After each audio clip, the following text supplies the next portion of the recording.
I guess he's giving away less. He's reduced, yeah. Fouls, his yellow card and red card count is dropping, which is an important thing. His problem is getting his head up tonight because he was absolutely devastated to find out in Japan 24 hours before the game that he's not an Aussie. And he thought he was an Aussie. Well, and he's not from the Ivory Coast now either, so he's a stateless individual. He's caught between a rock and a hard place, but he's certainly, his passport says he's Australian. And, of course, he doesn't have to save himself for Wednesday. Some of the other players might be having an eye to selection on Wednesday night. Not so Jonas Sally, who's got everything to play for. And I think, beyond today and Wednesday, he's looking to secure a place in Aurelio Vidmar's starting a lineup. So everything absolutely to play for Jonas Sally. There's another Adelaide boy who's not playing for Adelaide, Ian Fife, who just continues to lurk around the Sydney starting 11. Doesn't get a lot of plaudits, but, he's consistent. He gets consistently irritated by the fans and vice versa, but he's always there for his team. A foundation player, and there's still a few at Sydney FC. He's been there since day one. Fife, he's played right across the back line. I think we all agree that his best position is a central defence. He's going to enjoy playing next to Tony Popovich tonight.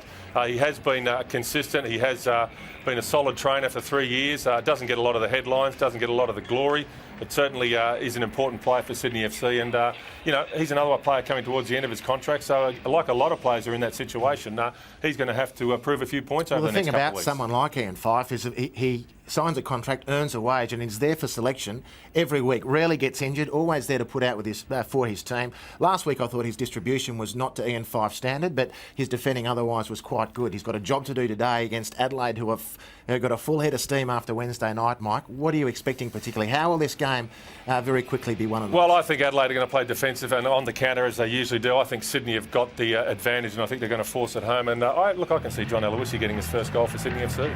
All right, well, Adelaide are in the middle of a difficult run of games, including this one against Sydney, who themselves are in the middle of their best start to the A-League season. Can Adelaide maintain their Champions League momentum, or will Sydney set themselves a new standard? The competition lead awaits the Harboursiders. We'll find out right after this kick-off between Sydney and Adelaide.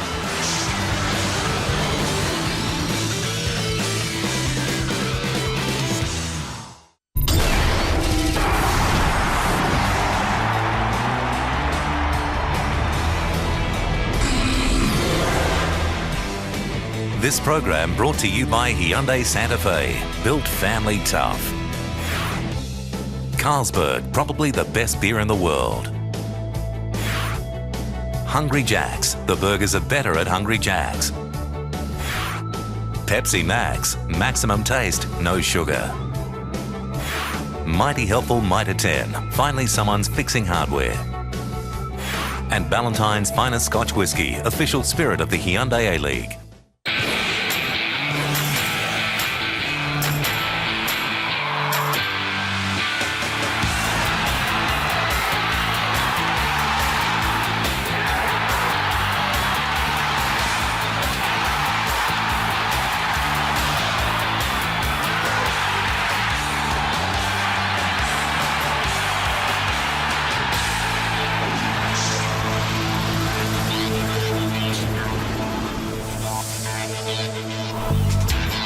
The big question is, can Adelaide United handle the heat in more ways than one?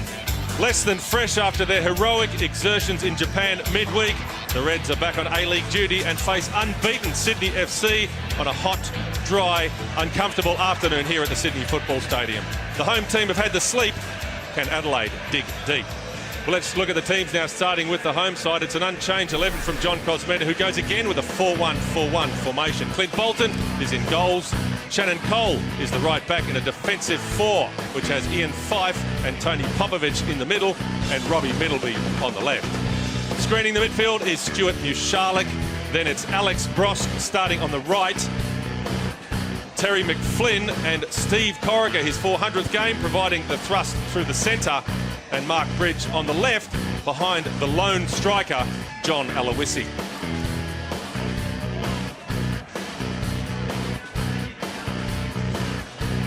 For Adelaide United, there's 8 changes to the battle-weary team that did so well in Tokyo. Eugene Glekovic in goal. Daniel Mullen replaces Rob Cornthwaite at right fullback. Michael Valkanis, the returning ex-captain, will join Sash Ognjanowski in the centre of defence, and Cassio makes a start in place of Scott Jamieson at left fullback. Jonas Sally will anchor the midfield, replacing Fabian Barbiero. Alamau back to right midfield. Travis Dodd having a spell. Paul Reed backs up from Wednesday's heroics. Christian Sarkis came off the bench on Wednesday and starts tonight in place of Diego, and Jason Spagnuolo in for Lucas Pantelis. Cristiano up front in place of Paul Agostino. It's also for Adelaide a 4-1-4-1. Summer certainly has come early to the Sydney Football Stadium and with a vengeance. Sydney FC certainly favourites against Adelaide United. Well, John Kosmina has warned his players against making assumptions against travel-weary opponents. Aurelio Vidmar has freshened up his side in the hope of finding a spark. The Reds won the last time they came to the SFS. Can they defy the odds again? We're about to find out.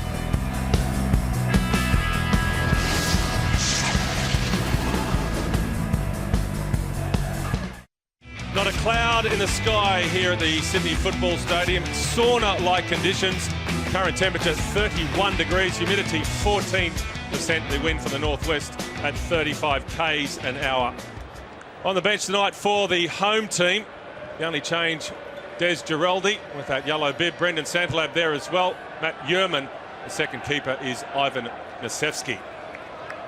Aurelio Vidmar's had to dig deep to find some fresh legs as well after the trip to Japan. Robert Cornthwaite, his own goal against Kashima, a real turning point perhaps. Scott Jamieson, Robert Eunice, Mark Birighitti is the second keeper for Adelaide United.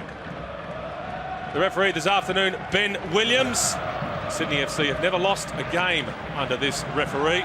John Kosmina, I'm sure, will be hoping that record continues at the end of the next 90 minutes. Adelaide United in white, Sydney FC in sky blue. One of the big rivalries of the Hyundai A-League, the latest instalment upon us.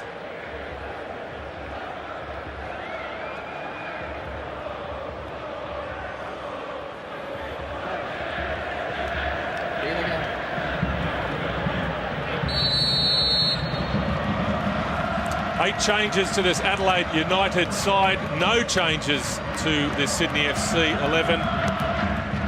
Andy Harper, is that a decisive factor in the outcome of this match? Well, it's a good test of Adelaide's depth. No other club this deep into the Asian Champions League has to face that question. And it is very hot, but it's very dry, which is more pleasant if you have to play in heat conditions than the humidity that Adelaide confronted in Kashima on Wednesday. So if you're looking at things to perhaps buttress the cause of Adelaide, that's one that goes in their favour slightly, but they're really up against it tonight. Should be a fascinating clash, no doubt. Oftentimes, the games between these two teams are either fiery and or highly entertaining. No reason to suggest this afternoon won't be more of the same.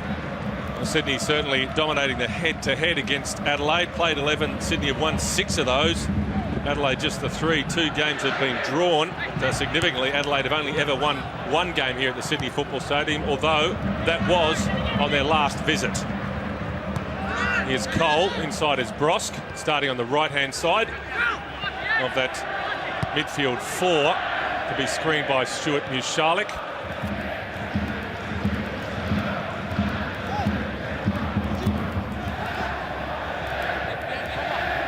Playing surface, probably the best we've seen it this season. Not 100%, but getting there. Popovic. Jonas very much on Sydney FC. The dummy from Brosk. And the shot from McFlynn. What a shot! What a strike! What a goal! What a start! And it doesn't matter how tired Adelaide may or not become, because before anything's even had a chance to settle, Terry McFlynn has let rip at Tony Popovic, unchecked, moving deep into Adelaide's territory. The layoff from Alex Brosk. And the Northern Irishman, the unsung hero of Sydney, another foundation player. Have a look at that. Eugene Kolekovic, it's a rare sight to see him beaten. He was fabulous on Wednesday night, and his first job at the Sydney Football Stadium is to empty his own goal. That has hit the sweet spot, and Terry McFlynn has given Sydney FC the perfect start. Barely time for Adelaide United to settle, and already they have a mountain to climb. And after what we saw last night at Suncorp, thank goodness we've been put out of our misery already. A wonderful start to a game. First goal of the season for Terry McFlynn, his 4th goal in Sydney FC colours.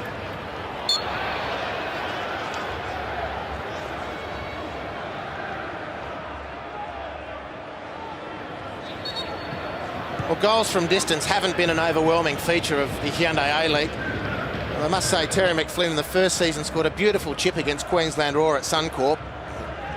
Bettered only by what we've just seen now. And let's hope that encourages more players to back their technique from distance if the circumstances allow for it. Beautiful stuff. Strong challenge from Brosk. Valkanis in there quickly, appeals for handball. McFlynn with a covering challenge. Well, 4 of these Adelaide United players, Daniel Mullen, Cassio, Michael Valkanis and Christian Sarkis, are all making their first starts of the season. They'll be rusty. Another reason why some people believe Adelaide are there for the taking for Sydney FC. They were disappointed to be held to a draw against Newcastle Jets last weekend, Sydney. Unbeaten start to the season, their best ever start to the season. And as yet, their star signing, John Aloisi, hasn't got a goal. Aloisi thinks that this is the occasion. He scored 3 goals in 2 games against Adelaide last year, I should say, while he was playing for the Central Coast Mariners. So he believes that Adelaide are his lucky team.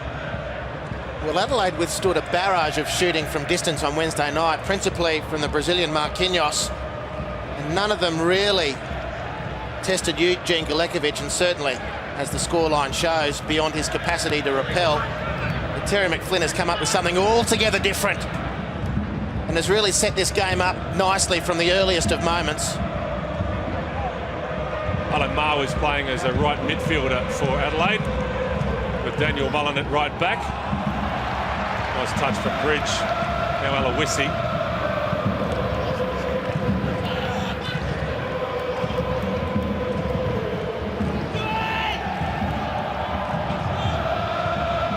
Well, the fans have been late to arrive inside the stadium here this afternoon, but by the sound of the Cove, they've been well lubricated. Good atmosphere. Small crowd, but good atmosphere. Just the day for it. It's always a good atmosphere here, if not a good crowd at the football stadium. It is one of those wonderfully authentic football stadiums because of its configuration.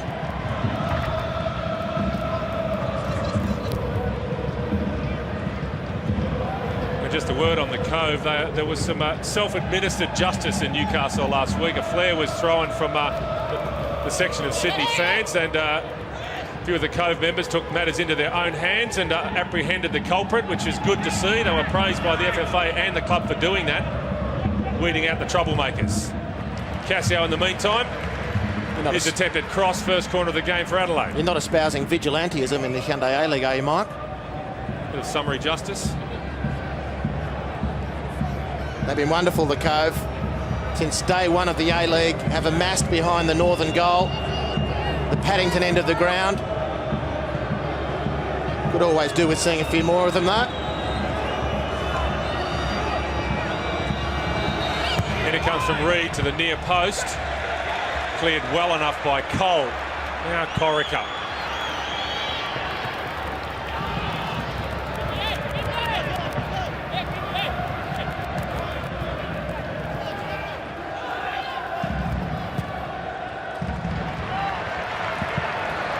Lovely switch of play. Cole goes down under the attentions of Spaniolo. In any event, Mike, when you even speculate, or one speculates about the possible tiredness factor, this starting lineup, apart from the flying aspect, has nothing to be worried about fitness-wise. Spaniolo's barely been seen. Cassio just starting his season effectively. Same with Christian Sarkis. Daniel Mullen the same. Alamau's had a couple of weeks off. Jonas Sally didn't play on Wednesday, so there should be enough fresh troops for them to mount a serious challenge here at the football stadium. It's Cole's free kick for Sydney. Good height on the ball as well. Galekovic eventually claims at the second attempt. That's a good release from the keeper. Cristiano was the target. That was Paul Reed. That could have been tiredness. Mistake. Statistically got the best pass completion rate in the league after 4 rounds, Paul Reed. Very smart piece of business in the transfer market from Adelaide.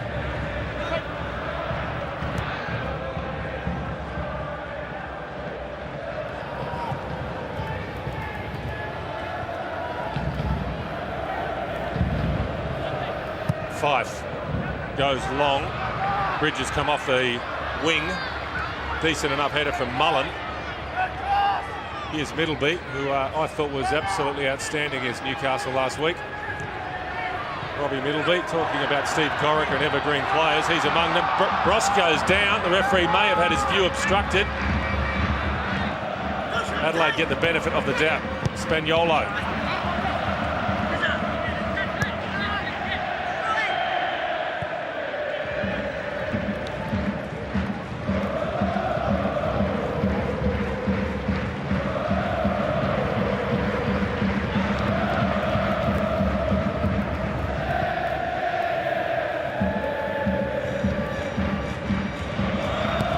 Fife.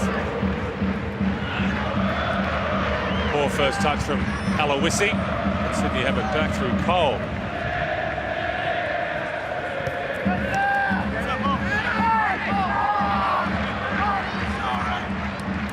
Jason Spaniolo will know he'll have his hands full with Shannon Cole.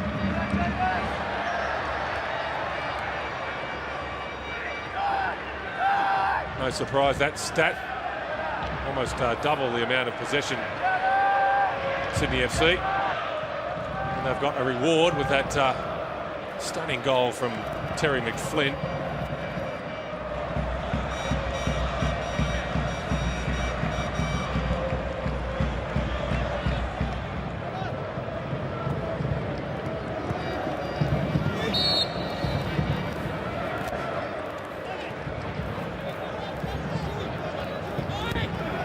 Adelaide United just regrouping really after that early setback.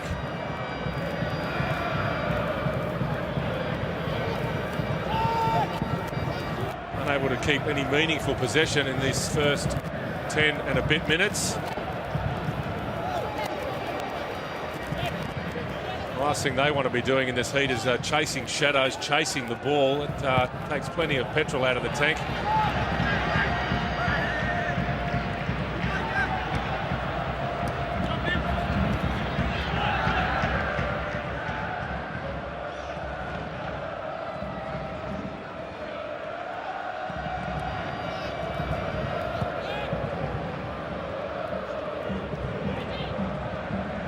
Bridge, nice touch from McFlynn, almost found Bross. It was good cover from Valkanis.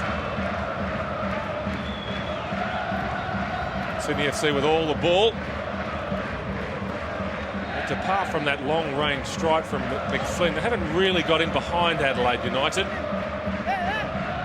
A reshaped Adelaide United back four, which includes the former skipper Michael Valkanis. He hasn't played for almost 12 months, since round 3 of last season.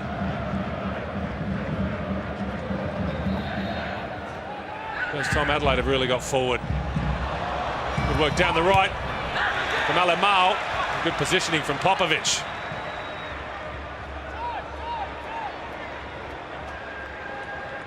Mishalik.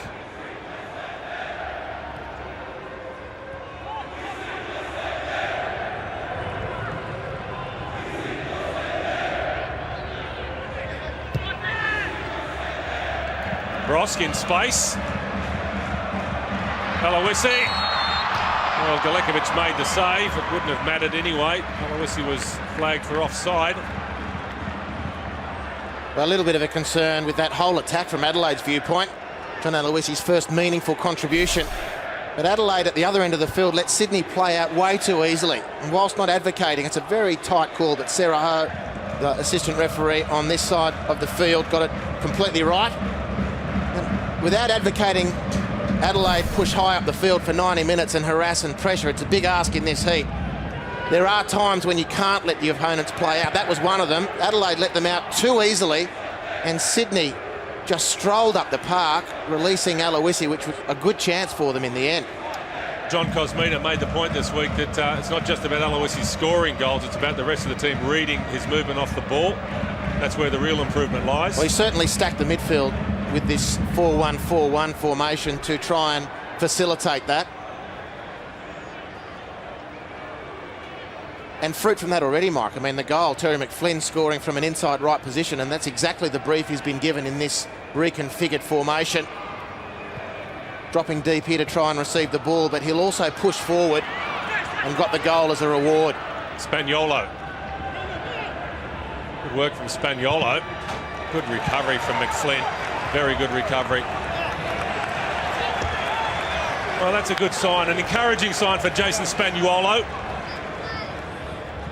who was a standout in season 2. He fell back into the pack last year, partly because of injuries. He has had only limited opportunities this season, but that was more like the Spaniolo of old, going outside his man.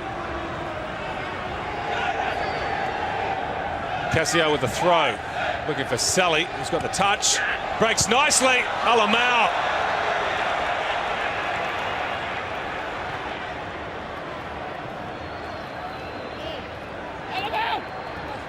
Here goes Brosk.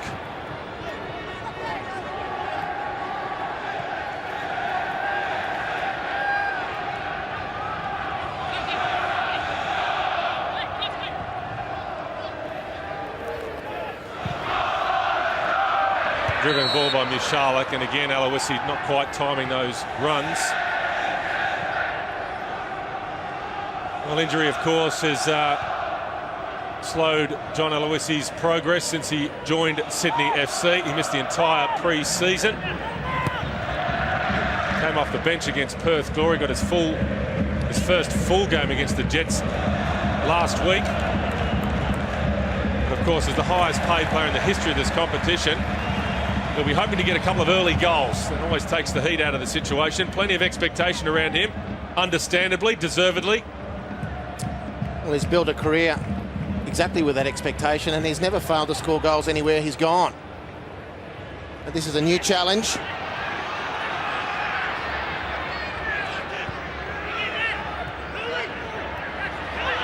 Cassio, and that's an obstruction call against Reed.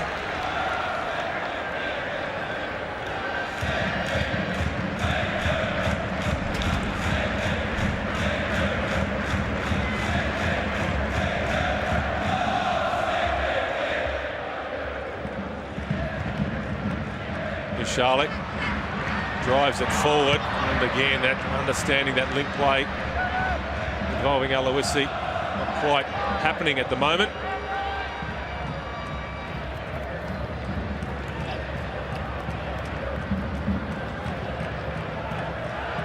Reed was late on McFlynn. Free kick quickly taken by Sydney. Here's Brosk.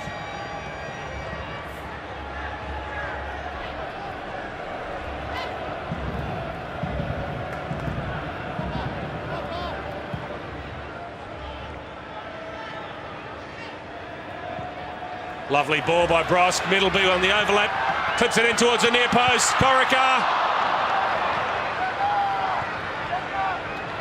Perfect wing play from Robbie Middleby.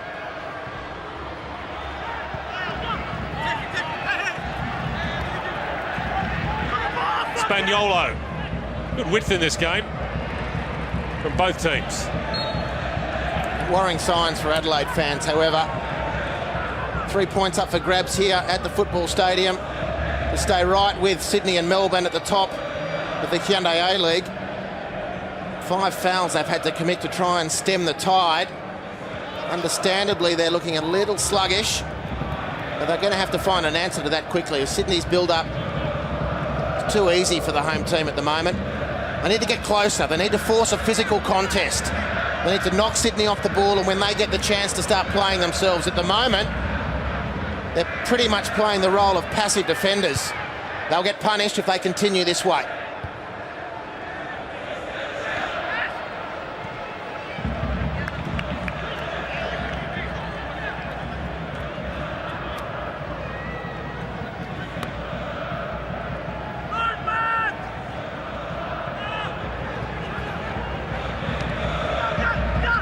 Cristiano, now Cassio. Bogdanovski. Reed couldn't keep the ball in play. Sash Bogdanovski, one of only 3 Adelaide players to back up after that Champions League match in Japan. The others, Galekovic and Reed. Fairly clumsy tackle from young Daniel Mullen, and Broska felt it as well. Daniel Mullen, the son of Joe Mullen. Great player. Joey who Mullen. is actually the Youth League coach of Adelaide United as well. Of course, the Youth League kicking off next weekend. He's a little bit late to his job there, but what a pedigree, Joe Mullen, in the era of Adelaide City when Adelaide was arguably the home of football in Australia. What a great pedigree.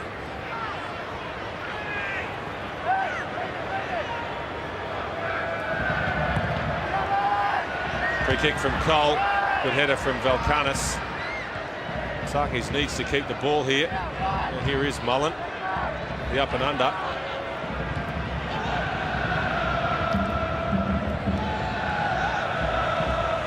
Reed felt he was fouled. He's showing frustration. That's dissent. That's a yellow card. Yeah. Well, we all share the frustration of Paul Reed. I think he had a point, but the fact is, congratulations, Ben Williams. I mean, so long as this is consistent and players are made to contain themselves, then I'm all for it. There's no doubt Paul Reed should have had a free kick there. From that point on, however, dissent by action has to be stamped out. Now, so long as this is consistent, I'll have no problem. Having said that, Ben Williams should have got the first decision right.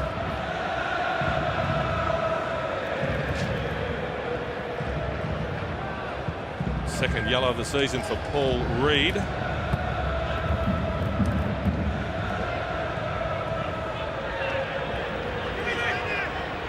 Here's Fife. Bogdanovski's recovered well enough. Cristiano hasn't seen a lot of the ball. Poor layoff. And Galekovic, in the end, wasn't quite sure of his bearings and then put the hand out to make the save. He wasn't to know, but that was a comical situation. Now, is that Stewie Mishalik's first shot on goal for Sydney FC? There he is, sliding in. You'll never convince me that wasn't intentional. It was going in too. He's a good decision from Galekovic. He has been in fantastic form. And he needed to have his wits about him then. Stewie Mishalik sucking in the big ones. Talking large about the lessons he's hopefully learned about discipline. A big job to do for his team. The outswinger from Cole. Cleared by Valkanis. In it comes again. This time it's Mullen. Sarkis. Alamau. Looks up and doesn't see a great deal of enthusiasm in front of him.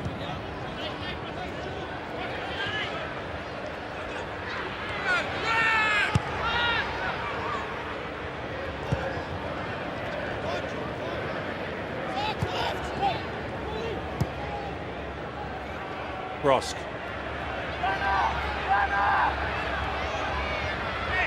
Brosk again.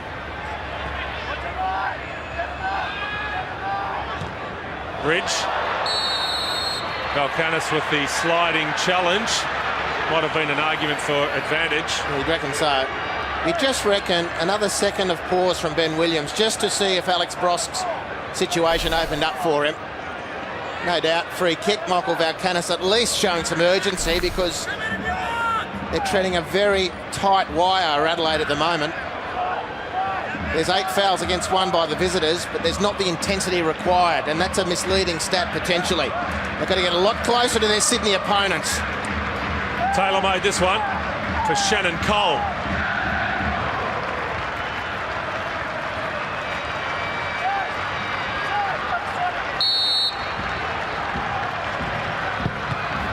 It's into the wall. Only half cleared. It's come off the head of Fife.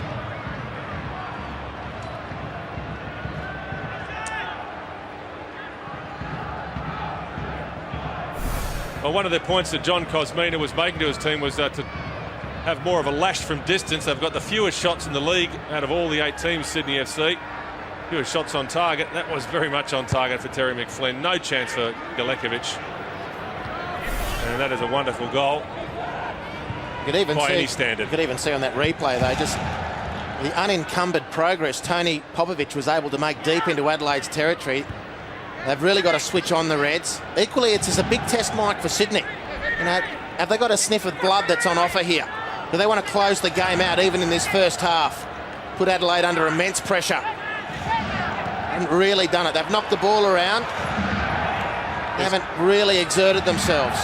One doesn't feel, at least. Cassio. Adelaide need his experience.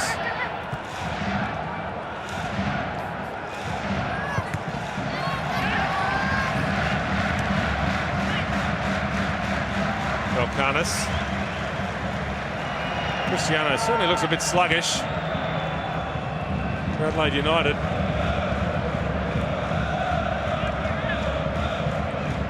Well, the Adelaide players, their bodies really have been put through the ringer. Even if they haven't been playing much football. They've had humidity, the travel, the heat and dry heat. Now, your body has a lot of adjustments to make. Well, I do remember when the group stage of the Champions League was on and all the coaches and players and everyone else was whinging about how hard it was to play in that competition out of season. It's wonderful, isn't it? How can we complain when we are involved in season? No, mate, don't make any mistake. There's no complaints. That's what they've got to deal with. It's about being professional. Just trying to understand exactly what they have to deal with to get through this, and it's not a complaint. But on that subject, Adelaide United took all 21 players to Japan, including the injured ones, all the medical staff, all the support staff.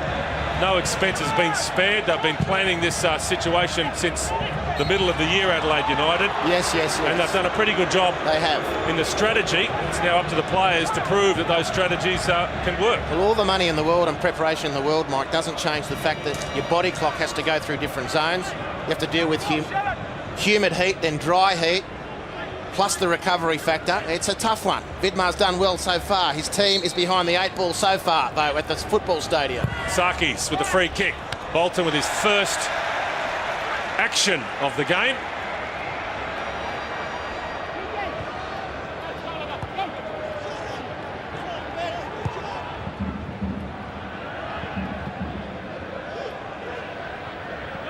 Spagnuolo is completely isolated, has absolutely no support, forced to go back towards his own goal.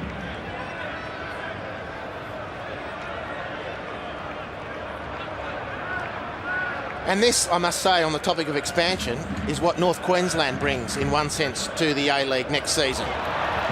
Summertime in Townsville, intense humidity. A trip away to Perth in the middle of summer, real dry heat. Players are going to have to get used to it. It's a fabulous set of variables for our players to have to endure. We may as well learn the lessons as quickly as we can. And this goes into World Cup qualification, etc. Here's Reid. Well, Ian Pfeiffer gambled there and won. It was a risk, though. He let the ball run through. Again, Cristiano not quite reading the situation. Looking a bit one-paced and out of sorts, Cristiano, at the moment.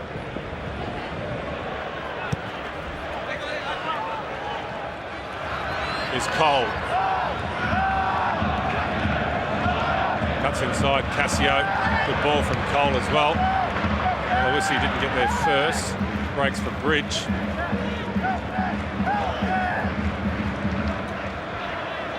Well, look at the amount of time Mark Bridge has to set up a pass there. Similar, Stu Michalek. I guess the one thing Adelaide might have been hoping for this game was cool weather, and they haven't got it. No. The temperature at kickoff in the low 30s, would you believe? A very hot wind as well from the northwest. Very uncomfortable.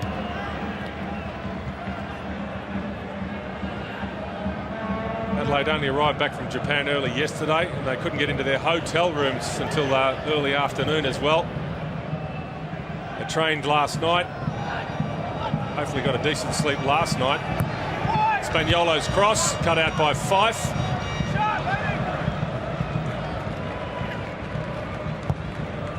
Cassio.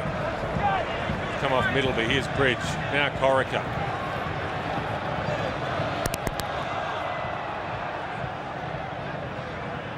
Sally. And it was Mark Bridge who got one right in the top of the thigh from Jonas Sally. There it was there, on the hip, top of the thigh. might be a cork. Though those ankles are marked pieces of anatomy nowadays too, after that rather stunning proclamation from Mark Bridge. His Newcastle players knew that he had weak ankles and thought it was a dodgy tactic that they targeted them. Well, the whole A-League knows about it now.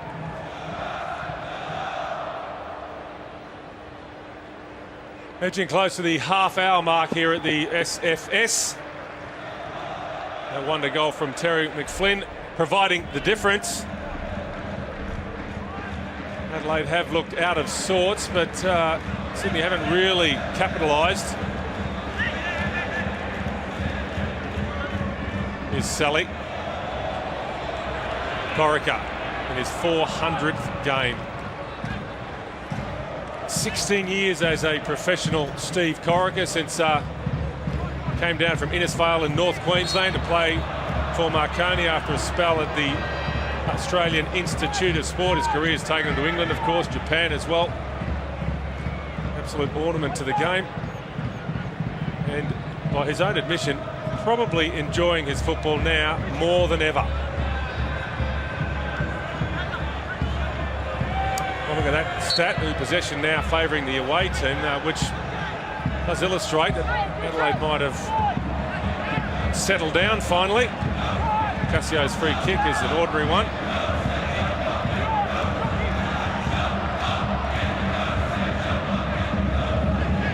Spagnuolo. Here's Ogdanovsky. He'll drive it towards that back post area. Sarkis lines up the volley. It was on target from Christian Sarkis. What a great throw from Bolton. Superb work from the keeper. Adelaide have been caught napping. Here's Bridge. Brosk scuffed it. Awful miss, Alex Brosk. Scuffed it and muffed it. A lethal counter-attack launched by Clint Bolton. A raking throw. It must have gone 55 on the fly. Good sign from Adelaide. They've come back into the calculation. And Bridge put it on a tee for Brosk, who either lost concentration at the key moment or was put off his game. But it was a better chance than Brosk's final shot showed.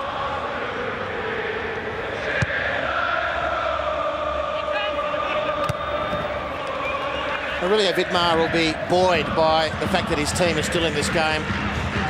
Sydney have had a great chance to really exert their authority. Adelaide slower to the punch, not closing Sydney down. Sydney allowed to make their way deep into Adelaide's territory, really without any pressure on them, and Adelaide is still in it. As we saw on Wednesday night, they got stronger in Kashmir as the game went on, not weaker. There's a fair chance they can do the same here at the football stadium if they just stay compact. Sydney don't take the advantage when it's offered to them. Well, at least the sun has gone down, or close to going down. The playing field now completely in shade, which will help things a little bit.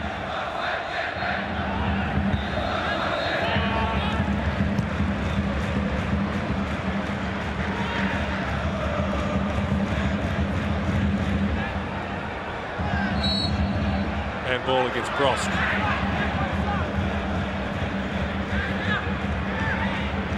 Cassio trying his luck there.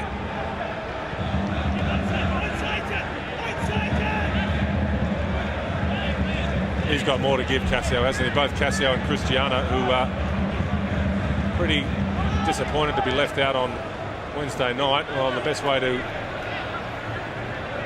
make their point is to play well here this evening. Two Brazilians.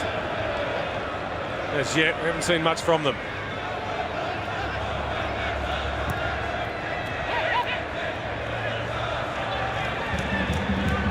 Valkanis. Cristiano gets away with an average touch. Sarkis is swapped to this left-hand side. Cassio is there. Dispossessed, though, by Brosk.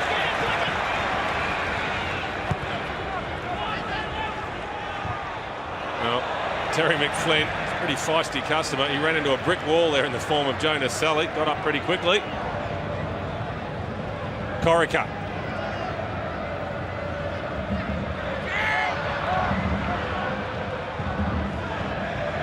Better first touch from Cristiano. Has Sarkis overlapping on the right-hand side. They've got numbers here, Adelaide. Sarkis squares it up. Reid with the shot, if you can call it that. It's ended up in the middle of the cove. Completely under the ball there, Paul Reid. Well, that was more a clearance than a shot.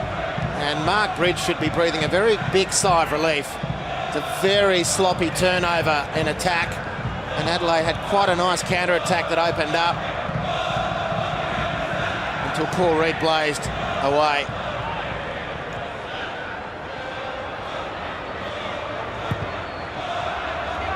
Popovic. Brosk. Still going, Brosk, empty net. Brosk scores, Sydney double the lead. A sucker punch for Adelaide United. Well, that's certainly the one Sydney wanted. And it's another telling contribution from skipper Tony Popovic. Geez, passing is good. Popovic got a beautiful left foot. And again, no pressure on the delivery. That's the key point. Ogdanovsky beaten over the top. Galekovic only half committed off his line. And Brosk nimble enough to tuck the ball around the Adelaide custodian and into the back of the net. It's a great touch from Brosk. Let's pay credit where it's due. Two beautiful touches, and the third one that counted. Galekovic, for a rare moment so far in this season, just half a second delayed. And that's the buffer, the breathing space that Sydney would have wanted. Goal number 2 this season for Alex Brosk. Very composed finish as well. But the lesson has been there, Mike. Both goals now provided materially from Tony Popovic, and no pressure on that left defender as he went to deliver the ball.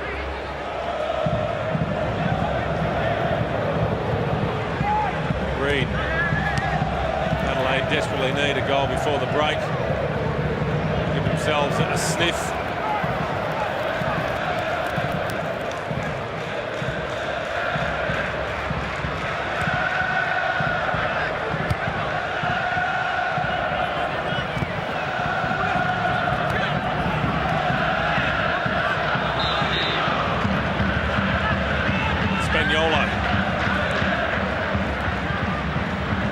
Alemao. Sarkis, they've worked it to the left. Cassio has time, plenty of time to produce a decent cross. It's not a bad one.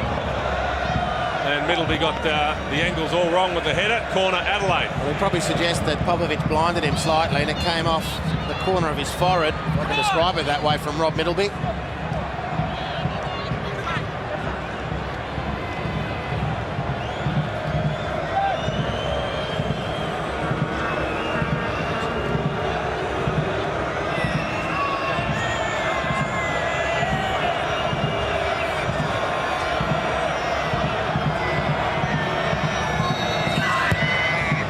Goes deep. And Valcana speaking to the flight of the ball by Ian Fife.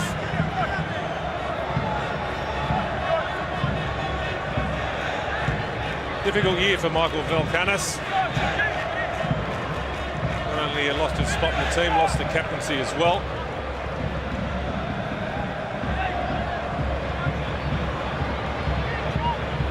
Certainly the arrival of Sash Ogdanovsky has made life more difficult for him in a selection sense.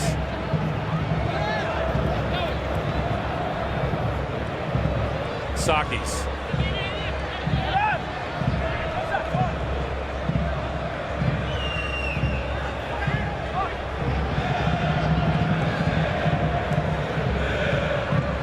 Colomel's early cross. Cristiano was outnumbered and outmuscled. If I were Aurelio Vidmar, I'd be seriously considering a slight tweaking of the formation to give Cristiano some more support. I'd be looking to swap Christian Sarkis with Alemão. A few occasions that the Brazilian midfielder has had the ball, he's looked quite likely. And I'd be looking to move him to an area where he can link up with his compatriot but get the ball more. To play the point of the midfield for Alemão, I think, would help Adelaide. Cristiano would enjoy the support, and Christian Sarkis can do the business in right midfield. Spaniolo. Casual touch from Spaniolo. Likewise, Cole.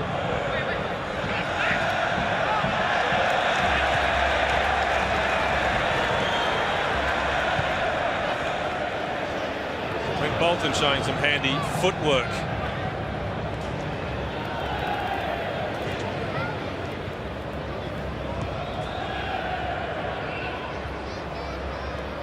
I don't think Adelaide are doing either job without the ball particularly well, Mike. They're neither dropping really deep and making sure Sydney can't get in behind, which is how the second goal came to pass.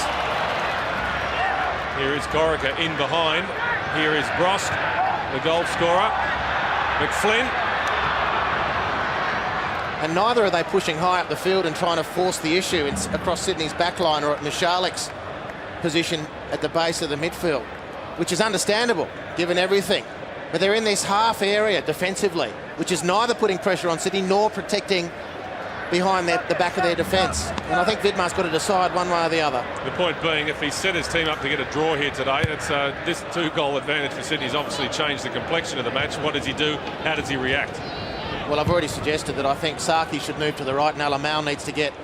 He's got a nice box of tricks, and I think Adelaide need to use them, get him involved in the game more. He's certainly not enjoying this tracking back, and we can see him in picture now, really going through the motions. And that's not to excuse him, he's got to do better. But perhaps Adelaide could use him a little better. Here's Brosk. Trying to weave some magic. Middleby. Bridge.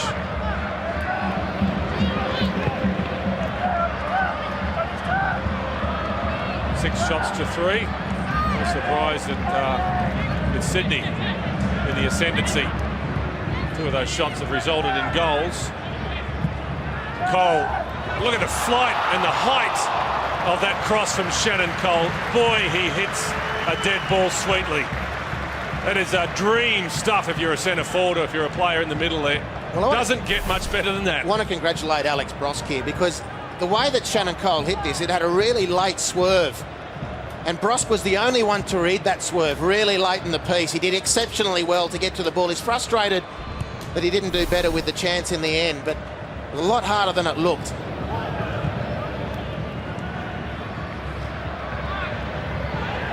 Sally goes towards the corner. Reid is the player furthest forward for Adelaide United. Well, Paul Reid, the mine, is doing a pretty sterling job here for Adelaide United. He has covered more ground in this opening 40 minutes than anyone else in his team. Okay, the end product hasn't been there, but the effort has been.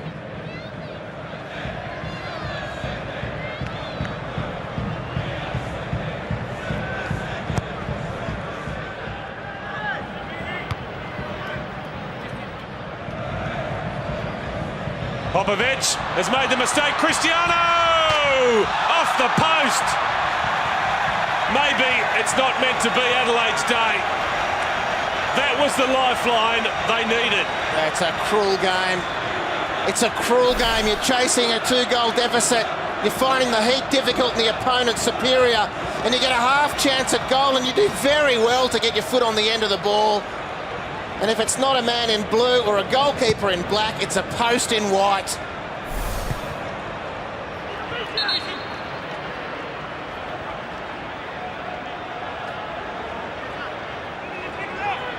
Tony Popovic, I would imagine the most relieved man inside the football stadium.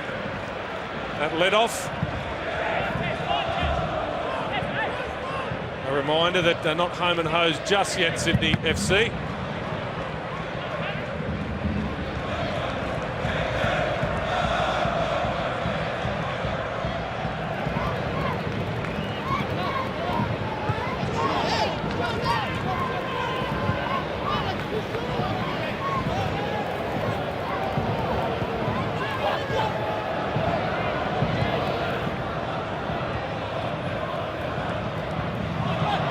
Cristiano, Saki's to his right, hasn't looked up as yet, now he's seen him. Saki's, Spaniolo is at the back post, and Shannon Cole Did well to recover. Flinny's still in this for Adelaide. That's beautiful work from Cristiano. I think it was McFlynn. I'm sorry. Good work from McFlynn. He's taken a while to get into the game, but the cruelness of that miss has probably sparked Cristiano. He did wonderfully on halfway to wriggle clear and to set up that attacking passage of play, and Spagnuolo ghosted in really nicely. Terry McFlynn needed to be sharp, and he was.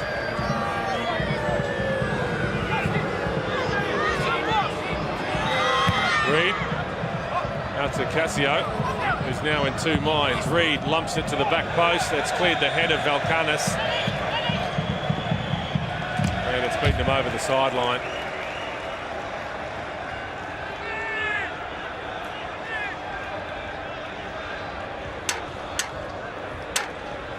Well, there he is, the national coach, Pim Verbeek, and a very relaxed-looking Frank Lowy. And his son Stephen as well, next to him. Phil Wolanski, a board member of the FFA there as well. Of course, the news is that Frank Lowy is now officially on the World Cup organising committee. Brilliant. Some people are suggesting that's going to be decisive in getting us the World Cup. I don't think so, but I certainly think it's good news. Yeah, it's not going to hurt. And it just goes to show the growing influence of Frank Lowy. I think it's fantastic news for the game. And I reckon we're with a red-hot chance for 2018. Here's Brosk.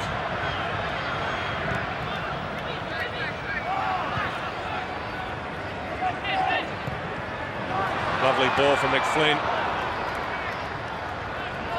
I reckon Frank Lowy's about the only person who can get into the chairman's lounge without a tie. I don't think anyone would dare stop him.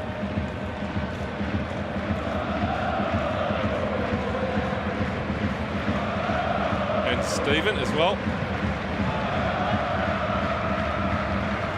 Here's Brosk. I'm sure Steve Corica would like to have a little more of an influence on his 400th game. He's been pretty quiet for Sydney. Credit perhaps to Sally, who does tend to do a pretty effective job of blotting out the playmaker in the opposing team. Spagnuolo. There's some encouragement for Vidmar from him as well. Cristiano has finally woken up. Cassio. Well, Alamau had drifted wide again in the right position, and if they're not going to move him into an area where he can get the ball, they've got to feed him where he is. But it's not over for Adelaide by any stretch of the imagination. The half-time will do them well, recharge their battery, reset the plan and have another crack at the home team, second half.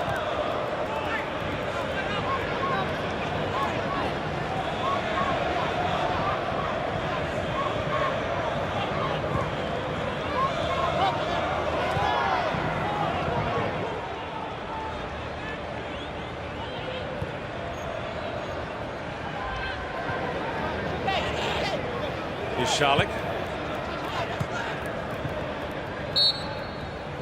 Well, it's looking pretty good at the moment for Sydney FC. A wonder strike from Terry McFlynn, opening the scoring after just 2 minutes of play. Alex Brosk adding a second towards the end of that first half. Adelaide United have certainly struggled for most of this first period of the match, but they're still in it at half-time at the SFS. Sydney FC 2, Adelaide United 0.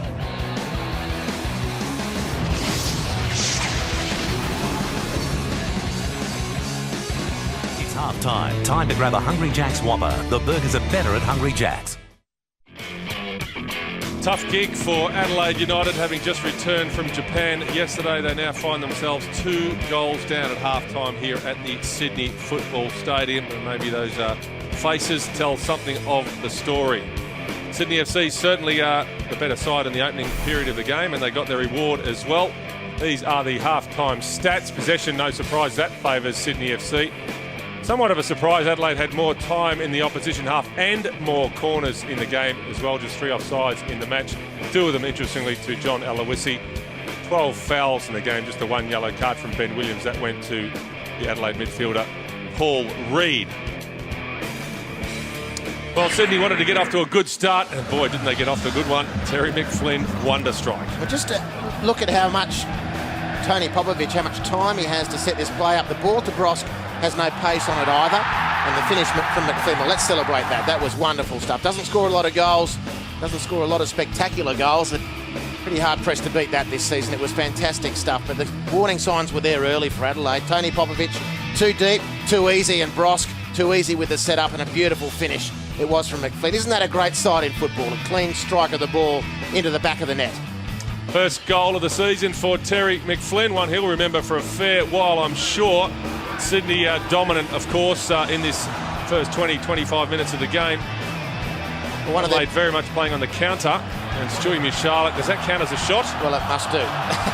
What are the statisticians going to make of that? Well, Glekovic had to save, so it's got to be something. Michalek, a big-name recruit, hasn't really hit his straps yet. Sydney doing it without him, in truth. Glekovic had to be alive to the situation, however. They eventually roused themselves, Adelaide United. Half an hour gone, Christian Sarkis with a volley. There's been enough signs in this game that Adelaide can get something out of it. This half-time break couldn't have come quickly enough. They need to recharge their batteries and get more efforts like this from Sarkis and perhaps tweak their formation just slightly. Well, that gave Adelaide some hope, but what a wonderful throw from Clint Bolton. He should get the assist here, or at least part of it, because this was goal number 2 almost for Sydney FC, and Clint Bolton, what a wonderful throw. Fantastic. Poor from Alex Brosk. He set up the first goal for McFlynn. He should have had one for himself there. His work off the ball has been good. He was to get his reward just a couple of minutes later, however. Didn't have to wait long, did he, Alex Brosk? Fluffed a good chance, but scored a tough one. Well, firstly, it's Tony Popovic again under no pressure on the delivery. Secondly, we can see that Adelaide are neither pressing high up the park to stop Popovic or making sure the back door is bolted closed. And over the top it went. Ognjanowski out of position. Glekovic, a rare sight, hesitated off his line. And Brosk with 3 beautiful touches, the third of which was the scoring shot. But Ognjanowski beaten, Glekovic a little slow, understandably, off his line. And that's where Adelaide got caught in that halfway house defensively.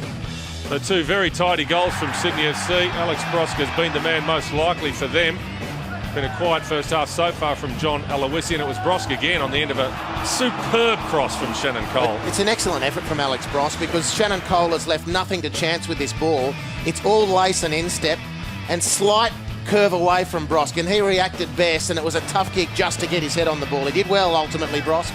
Well, they were hoping for a stroke of fortune, a bit of luck, Adelaide United. They got it here. The mistake initially from 5, compounded by Popovic. Cristiano through, denied by the upright. Well, there's no doubt Tony Popovic brings to the team experience, poise, quality. What he doesn't bring to the team is speed off the turn, and teams can really expose that if they're alive to it. Cristiano was on this occasion, but just couldn't quite negotiate the left-hand upright, and Sydney breathed heavily. Would have been a great fillip for Adelaide going into the break. Just 1 goal down rather than 2. Well, no goal for Adelaide United. The attack stats don't look too bad from their point of view. 7 shots to 5 in favour of Sydney FC. 3 shots on target from the home team. 5 shots outside of the box from the home team, but 2 from Adelaide as well. Balls into the box, pretty even, which is encouraging for Adelaide United. And, of course, they've hit the woodwork with that shot from Cristiano. Well, that's the story at half-time here at the SFS. Of course, more Hyundai A-League action coming right up from the Blue Tongue Stadium in Gosford. Right after this game, the Mariners hosting the league leaders Melbourne Victory. Coming up next from the Blue Tongue Stadium in Gosford, and the rounds out from the west tomorrow. Perth Glory against Wellington Phoenix. Talk about a 6-pointer. At coverage from 5 p.m. Eastern on Fox Sports 2. Well, 4:30 in fact, from 4:30 p.m. Eastern. That game, Perth Glory against Wellington Phoenix. Of course, the weekly highlight show, the Hyundai A-League highlight show, Monday 7 p.m. Eastern on Fox Sports 1.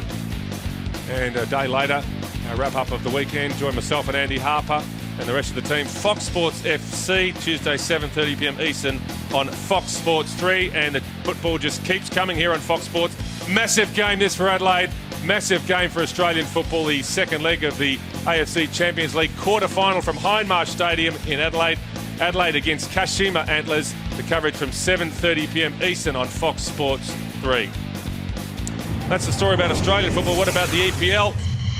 Coming up at 9 p.m. tonight, join Simon Hill, Robbie Slater and the lads for another feast of EPL action, starting with a match from the Northeast. The Northeast Derby. Stadium of Light, Sunderland against Middlesbrough, then Liverpool hosting Stoke City, and then Bolton against Arsenal. Our coverage again from 9 p.m. Eastern. Plenty of work to do for Aurelio Vidmar and his Adelaide United players. Can they retrieve a very difficult situation? We're about to find out.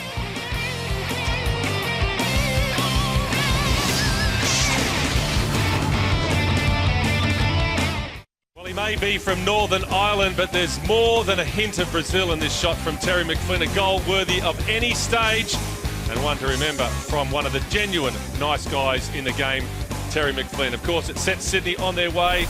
Adelaide with a mountain to climb. They could do with some help from Travis Dodd. The rested Red skipper is with Melanie McLaughlin. That's right. Travis joins me now. Travis, obviously having a bit of a rest after that game Wednesday night, and you were the hero.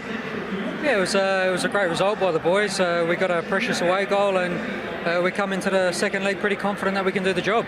All right, being a bit modest there. How are you feeling? Plenty of players rested, including yourself, for tonight. Yeah, it was a pretty disappointing start to concede early on. It was a very good finish, but it's been tough for the boys. We haven't been holding in the midfield enough, and Sydney have got a lot of space, so they're definitely on top of us at the moment. Yeah, so a good chance for some of the guys to shine, though, that haven't had a crack in a long time. Yeah, it is for sure. I mean, we're 2-0 down, but it can be a dangerous scoreline. If we come out early and get one early, the game changes completely. All right, thanks a lot, Travis. No worries. Thanks, Mel. Well, where there's life, there's hope, and Travis Dodd certainly believes the Reds might be able to get themselves out of a sticky situation. Andy Harper, is he right? Yeah, I agree. I saw enough in that first half that, you know, they can certainly pounce. Sydney will give them a bit of space. And Popovic has been great in marshalling the troops, but if they can isolate Popovic, the fact of the matter is he's not as quick as he once was. Cristiano's already exposed that once. I think perhaps if they can get Alamau into the game more, and I've already prescribed perhaps that he goes a bit more central to do that. They've just got to tighten up without the ball. They've got to force the issue with Sydney without the ball, and they've got to decide if they're going to defend deep or up the field. Well, it's a tough ask for Adelaide from here. The body language in that dressing room at halftime wasn't the best, but can they rouse themselves? Sydney in control, but not yet assured of the 3 points here. Adelaide need a big second half. They can't afford to concede another. That is for sure.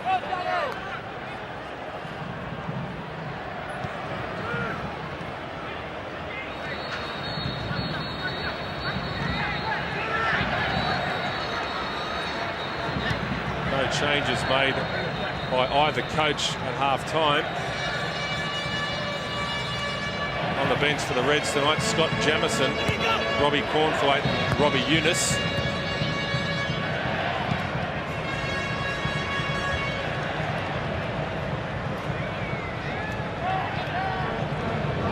Here's Corica. Adelaide caught napping.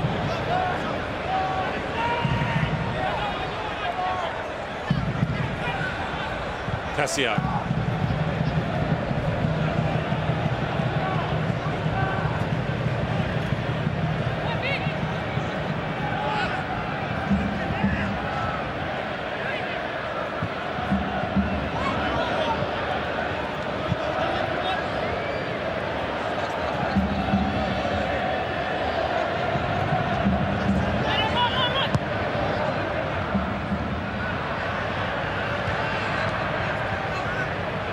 Here's Fife.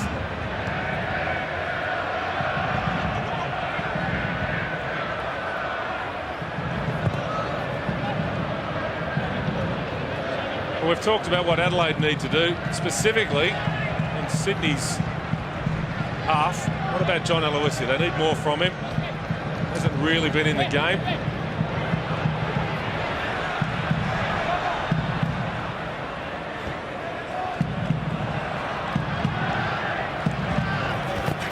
No, this team is set up to bring the ball to John Aloisi. He shouldn't be going to look for it. Otherwise, the team loses its balance. The biggest issue for Sydney, they've been wonderfully patient, is just to get a little bit more pace in their passing and movement. And then feed the ball into Aloisi. They've got 4 midfielders who've been deployed to do that. Brosk, Bridge, McFlynn and Corica. More than enough talent and experience to get the ball to their marquee man. They just haven't been able to do it consistently.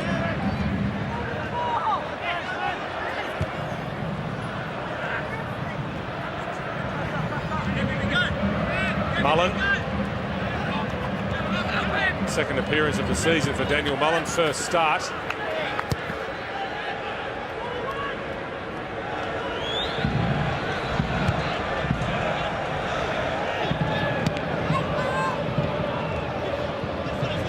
Here's Sally. Well, Sydney have 3 of their 4 big off-season recruits out there. Aloisi, Bridge and New Charlotte. The 4th, Simon Colosimo, of course, is out for what might be a couple of months with injury. At the moment, John Cosmina not inclined to replace him with a short-term signing. There's been talk of Christian Reeves. There's been talk of Brett Studman, who plays in the New South Wales Premier League. There's been talk of maybe bringing Bobby Petter in and reshuffling things. But Cosmina's point of view is that, look, we've just set ourselves up with a youth team. In fact, that youth team was inducted here at the stadium earlier today. I'd rather give young boys from the youth team a chance, as we see with Matt Yerman on the bench, to go out and get another short-term signing. Good attitude? Yes. Would you like to elaborate on that? Do I need to? Alamau.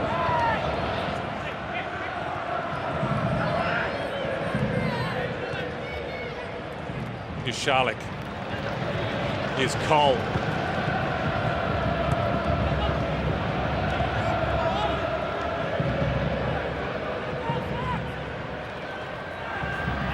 Popovic goes on a run. Better work from Aloisi. He's drawn the foul. Drew in Michael Valkanis, who was not left with a lot of options. And that was a passage of play that really hurt Adelaide. Sydney pulling the Reds from one side of the field to the other. And again, it's that easy passage of the ball forward into the danger zone for Adelaide that the Reds just didn't have the intensity to stop. And it's resulted in a deadly free kick position from a deadly free kick taker, as we've seen, Shannon Cole.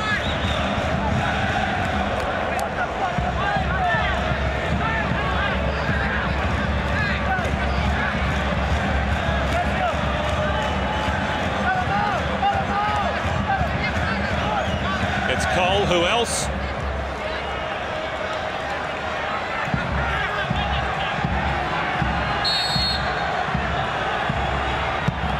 That's taken a deflection. Might have been an important one as well.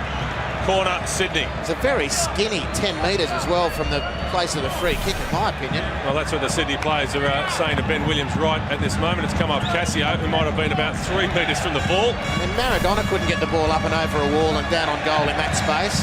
The least a referee can do is insist on 10 metres. They'll have to make do with the corner instead. Goal to the edge of the area, cleared by Valkanis. Here's Mushalik, a Middleby.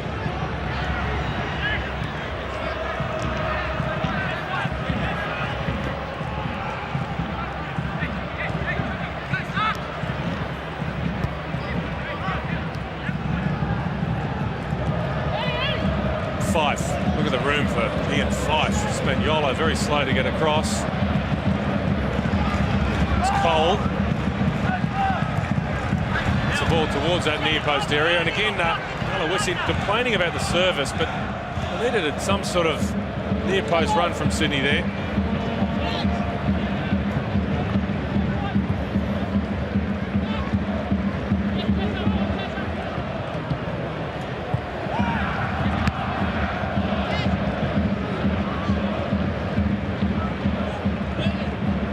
Have another look at that free kick from Cole, just to illustrate your point. What is the distance there between? You know, there could be parallax error involved. There's no way that's 10 metres. Surely that's the easy part of the game. And then Cassio leapt into that narrow 10 metres. What sort of advantage to any attacking team? Well, Adelaide are going to make their first change of the game, and it's going to be young Scott Jamieson to replace a tiring Jason Spagnuolo. It'll take place after this free kick.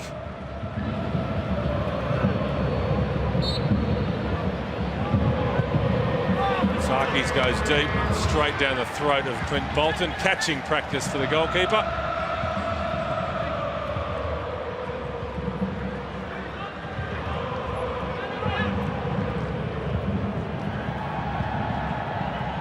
Well, the very least that Scott Jamieson will do is liven up this Adelaide United team. Sally runs into Popovic, who just held his ground. And that change can now take place. Well, this is a real test of Adelaide's professionalism. They're going into a set of circumstances that no Australian club has done before. If they get through on Wednesday, then they've got this scheduling issue for the semi-finals as well. Perhaps FFA can do them a favour, look at redoing the draw. I noticed that Al-Qadsiya, Urua Reds opponents next Wednesday in the return leg, are already in Japan. So whatever's happening in the Kuwaiti League this weekend, and I do plead ignorance, I should apologise for that, but that team is already in Japan preparing.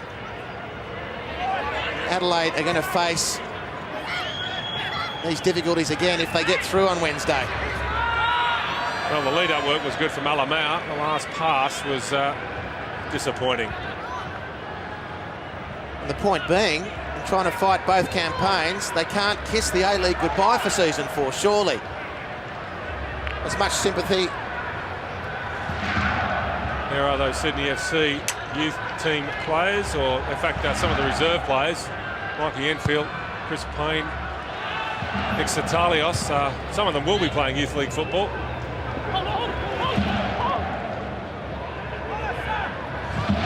Cassio's ball in, cut out by Popovic. Cut pass from Fife. Bolton takes no chances.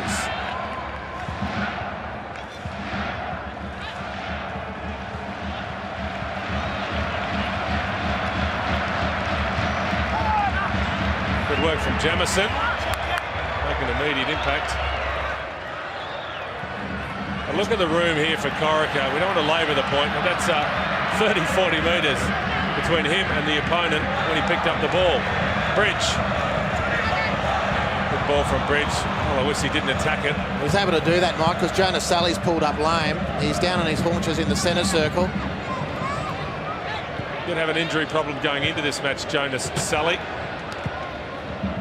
And he struggled to make it that far back from the Sydney penalty area. Well, that's why Steve Corrigan had so much space. He's just made the change, Aurelio Vidmar, so it's all going a bit pear-shaped for him. There's Robbie Cornthwaite and Robbie Eunice on the bench.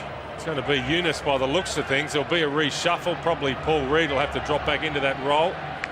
Robbie Eunice, one of a number of Sydney-siders in this Adelaide United side. Scott Jamieson another, Paul Reid another. Three players who've got out from under the nose of Sydney FC, if you like. Three pretty useful players as well. Well, he's not looking to be changed, is Jonas Sally. He's asking for a stay of execution.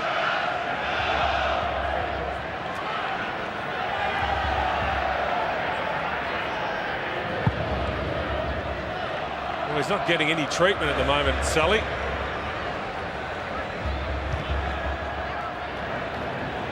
Might be an Achilles problem or a calf problem.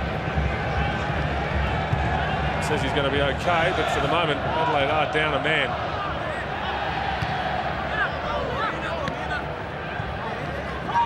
Here's Reid.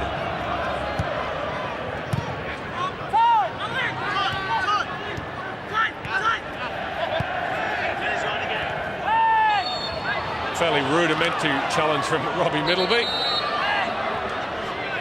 on Alamau.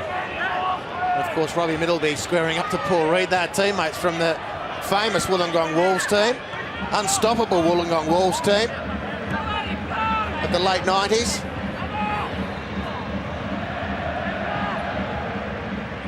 Sally. No, he's gone, Sally. He's gone. He can't continue this way. His team needs someone who can at least move on two legs. As brave as it may be,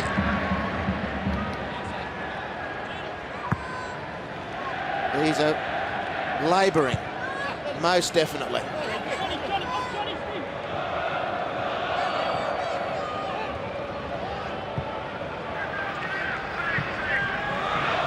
Here's Bridge.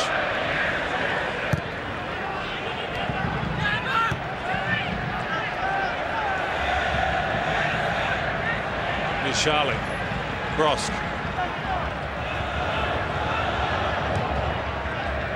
Corica.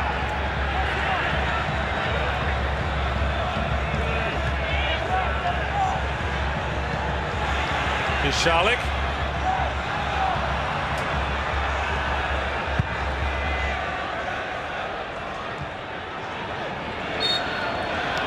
Well, that was one moment where Sydney did manage to work Aloisi into the game. His touch let him down.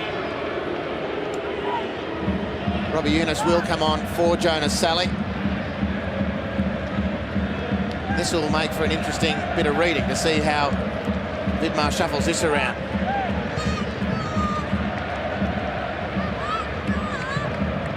We've got just over half an hour left in this game, and as it stands, there's a real sense of inevitability about the outcome.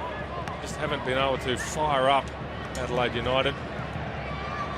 All too easy for Sydney FC at this stage. They've done okay, but they haven't really had to push the envelope, Sydney.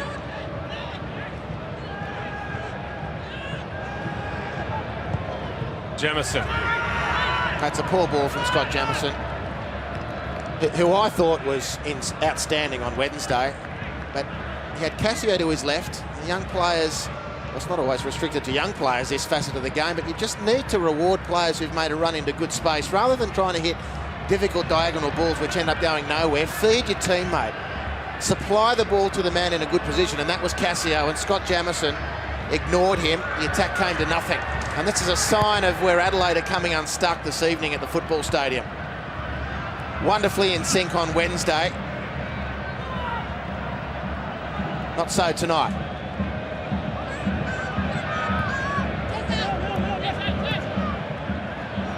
McFlynn opens up the space for Corica. Edge of the box is Bridge.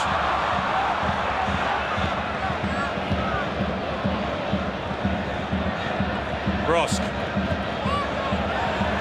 McFlynn. Corica is offside. It's a beautiful pass. Certainly looked offside at the first glance. Beautiful work from Terry McFlynn, though. Good vision. Beautiful touch with the outside of the right foot. And a good decision.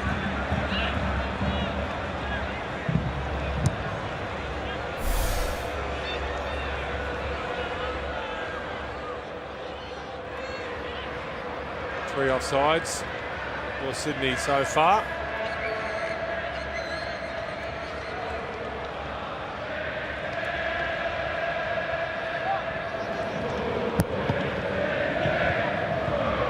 Here's Aloisi. Bridges coming off the line. Aloisi goes to ground. Bogdanovski's challenge. The result is a yellow card.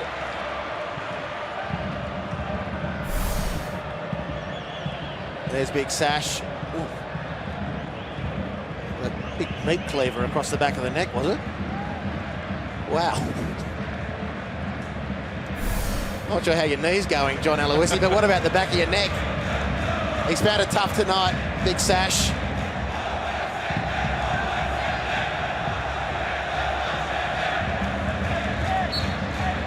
Well, these Sydney fans want more. The opportunity is there for the home team.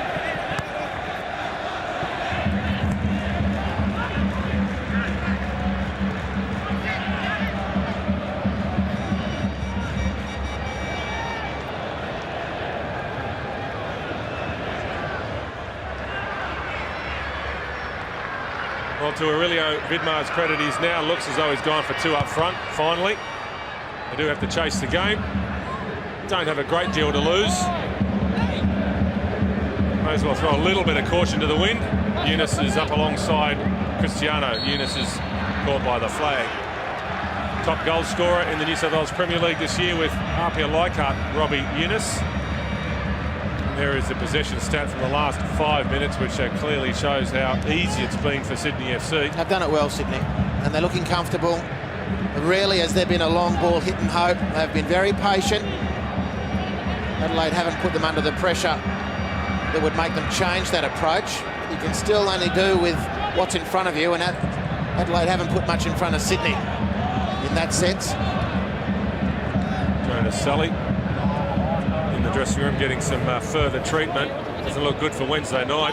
Well, of course, he's ruled ineligible. Indeed, he's been ruled ineligible for the rest of the campaign, so that's a big blow for Adelaide United. They'll go into the rest of this AFC Champions League, however long it lasts, a player short because of a bureaucratic bungle.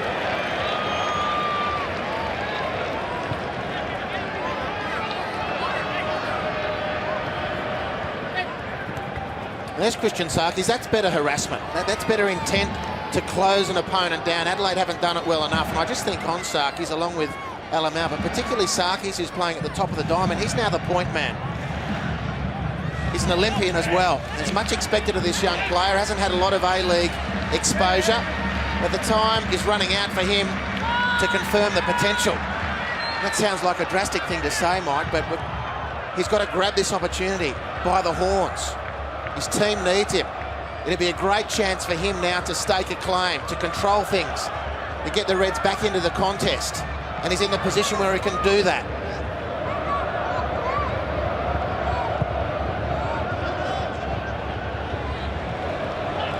Corica.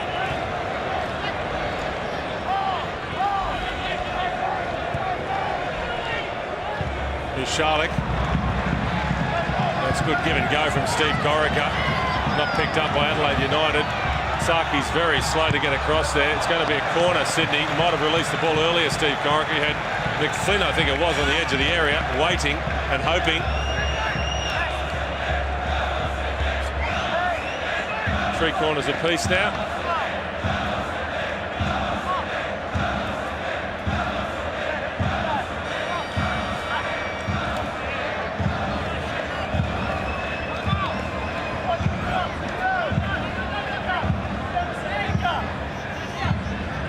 Of course, a win here for Sydney would take them above the league leaders Melbourne Victory, ahead of the game being played straight after this on the Central Coast. Tough gig that for Melbourne, so you never know. Galekovic did well in some pretty heavy traffic. Cole.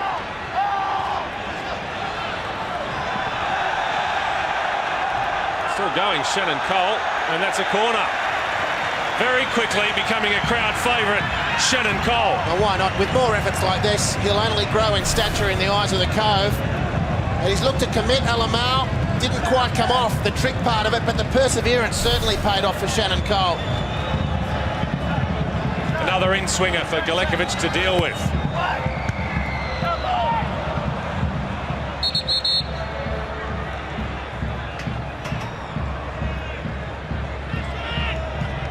Crowd tonight here at the SFS, 12-4-6-2. Well, they came in late, but they did come in. Bang on average for Sydney FC this season. 3rd home game of the season.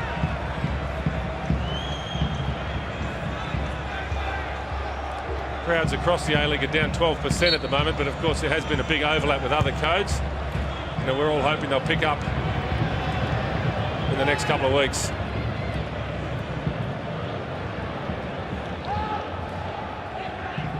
Subject of crowds, you would hope that Adelaide will be getting a full house on Wednesday night with the visit of the Kashima Antlers. Shot from Alamau was hit and hope. No backlift. Poor option. It is. Poor execution. And as an import, again, when his team has hemorrhaged so many players because of the rotation, the required rotation, he really needs to stand up. Disappointed that he missed the cut for Champions League, no doubt. Has been carrying a calf injury. That's to be considered too. These guys are brought into this country, to the A-League, to add something different. And tonight was the night Alamau needed to step up to the plate.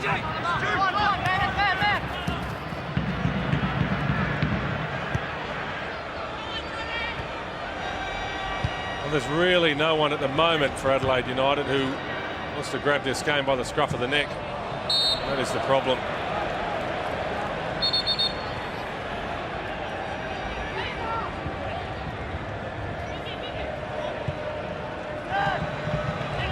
Bridge, and he's caught offside. Gee, that's fundamental, elementary from Sydney FC. That is terrible. Set piece and you get offside. A situation like that just wasn't concentrating, Mark Bridge.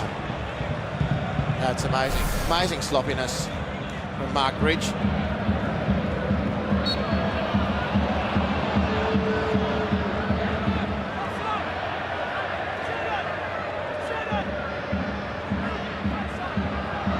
Free kick here for Adelaide United. You never know. Well, there's still enough time. Still plenty of time. But they haven't. If they can rouse themselves. It's only been in fits and starts. But there's still heaps of time. Casio with the Roberto Carlos run-up. Not quite the Roberto Carlos free kick, though. And the shot from Jamison has taken a deflection. That's very good defensive work from Ian Fife. Very good indeed. Well, we talked about Ian Fife in the pre-game show, and that is him to a T. Outstanding piece of scrambling. Ognanovski was in there for all money. And he's a good professional, Ian Fife. He's always available for selection from his coach. Never injured. Great tackle. Corner Adelaide. Queuing up at the back post, these Adelaide players. One of them is Cristiano. That's a good claim from Bolton over the top of Eunice. The throw this time didn't quite work out for Clint Bolton. Sydney want to make a change. It's going to be Brendan Santalab to replace Mark Bridge.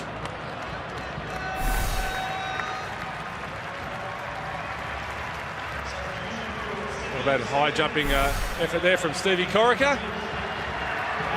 Tested the calf muscles. Mark Bridge, quiet day for him. Brendan Santalab, not a bad replacement. A lively customer, and who can forget his goal against Adelaide at the Adelaide Oval last season? A wonder strike from Santalab, who dives in with a strong challenge with his first contribution.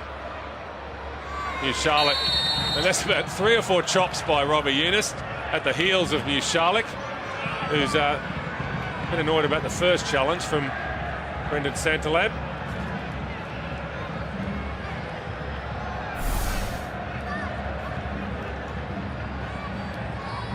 Well, that's what got Robbie Eunice's nose out of joint, and he's just had a repeated hack away the ankles of Stu Charlotte. What's doing, says Stu. If at first you don't succeed, try and try again.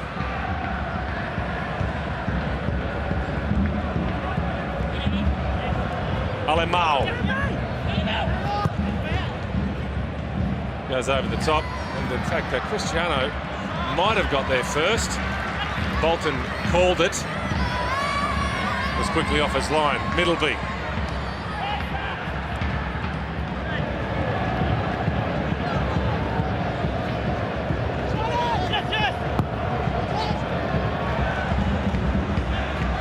Here's Corica.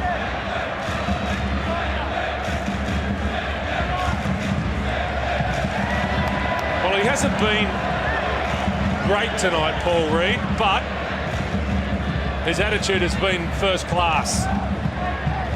He's still going, still making the tackles, still digging in. Look, I don't think anyone can question Adelaide's attitude tonight, but they have been stung by that early goal. It was the last thing they needed as they tried to set their stall, and they haven't recovered. They've had fits and starts. He's a warrior, Paul Reed. He's a great player. But they've just allowed Sydney too much latitude with the ball.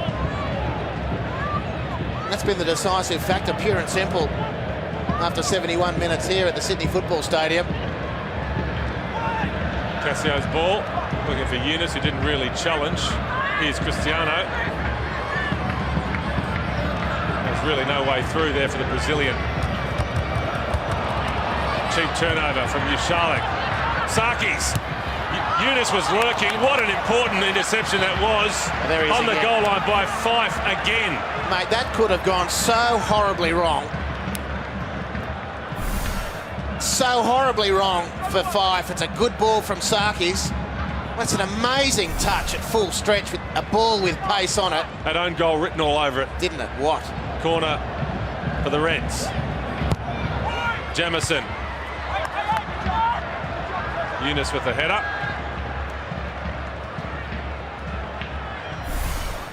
Well, that's 2 in 4 or 5 minutes now. Telling contributions from Ian Fife. Goodness me, you could easily see that ricocheting off his shin to the roof of the net. Robbie Eunice was ghosting behind Fife as well, so he had to make a play at the ball.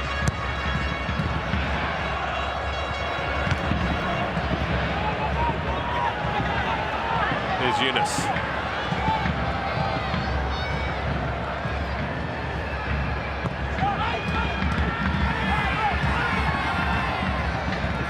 Reed. Jamison. Alemao. This is decent possession play from Adelaide United. Cassio. Well, they worked that space pretty well, Adelaide. It fell to Cassio. It was on his left peg. It was in front of goal. It was pretty good up until that point. But all the hallmarks of a rusty player. It'll be better for the run tonight, Cassio. But again, they needed more from him just at that split second. It was a bright passage of play from Adelaide. It fell to a man with a beautiful left foot. And that bore no fruit ultimately.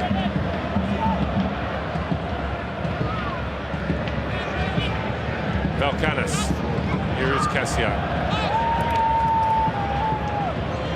It's past the first man. That was an important touch from McFlynn. A few basic errors creeping into Sydney's game at the moment.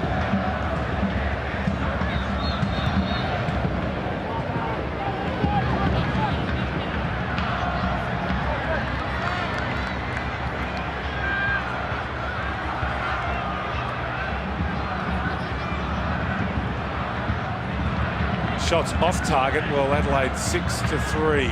So they've been wayward. Total shots 10-8 from Adelaide United.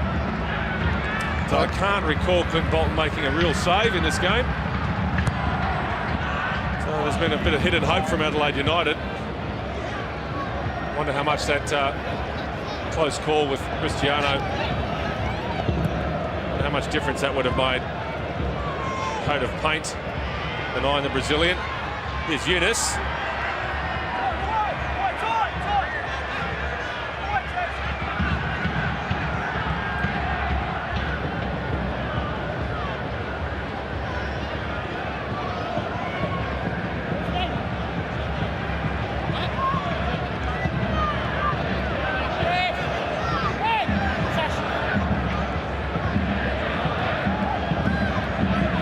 Certainly looks as though Sydney are going to continue their best ever start to a Hyundai A-League season. John Cosmina looking pretty relaxed at the moment.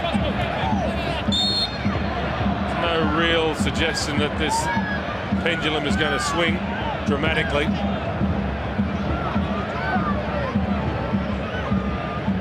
Leo Vidmar has brought on his 2 more attacking substitutes. They haven't been able to provide a spark as yet.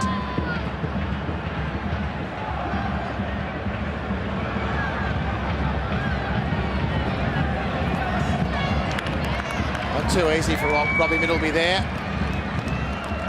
A ball that had no pace on it. He started shepherding that from maybe 15 metres away from the goal line, and Alamau let him get away with it. These are the small things as Des Giraldi comes on for John Aloisi. He was a little underwhelming tonight, it should be said, but he's still on his way back from injury. That's what John Cosmina, I expect, will tell us anyway. That last incident with Alamau, they're the small issues that work together that oftentimes, and certainly tonight, they've put you 2 goals behind. 2 good finishes from Sydney players, McFlynn and Bross, good goals. But the pattern of the game has been dictated by those types of incidents with Alamau not having the required hunger and intensity.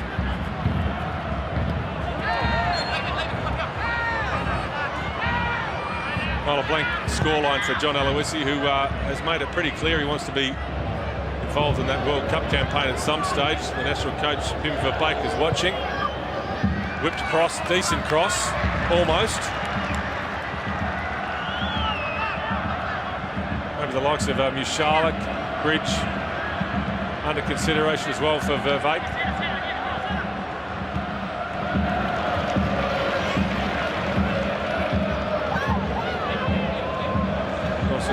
next assignment against Qatar in Brisbane, middle of next month. There's another case in point, and whilst it's happening, we can make it. McFlynn with an age to turn out of the danger zone. Centreland! Well, the goals tonight are all top class, and that is the top of the class. That is a stunner from Brendan Santalab, and doesn't he love scoring against Adelaide United? And the best part of this was that the Cove had an unencumbered view of a ball that has just been smashed by Brendan Santalab. And this is the result of no pressure on the football. Look at the time he's got to line it up, and line it up he does.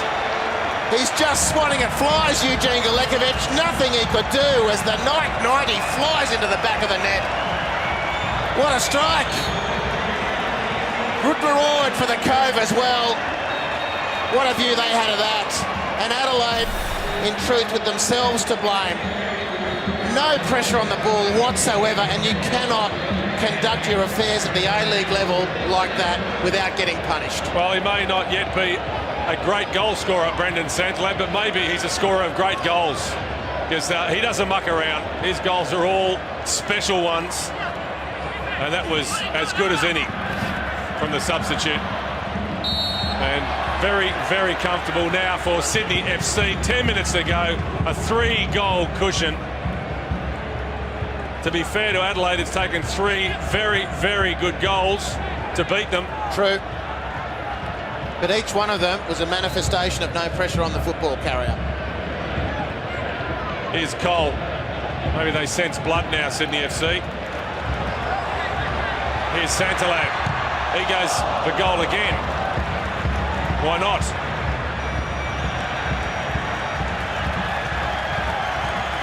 And a good inclusion off the bench, Brendan Santalab. I'm sure he would prefer to be acknowledged as a starting 11 player. You can only do off the bench what he's just done.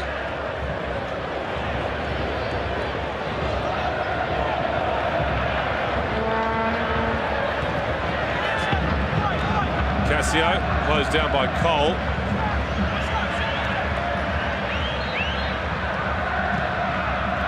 Brosk has won it back for Sydney. Santalab needs to stay onside. He's done that. Corica on the overlap. Santalab, good ball the outside of the boot. Well, that was a lovely sweeping move from Sydney FC. The only disappointment was the finish from Des Giraldi. What do you do if you're Eugene Galekovic? You just see the whole thing open up like the Sydney heads. No chance. Beautiful hit. Adelaide on the canvas. Quite conceivably could have been 4 too. I'm not sure if Des Giraldi was out in sympathy with his former teammates with his wayward effort last attack from Sydney.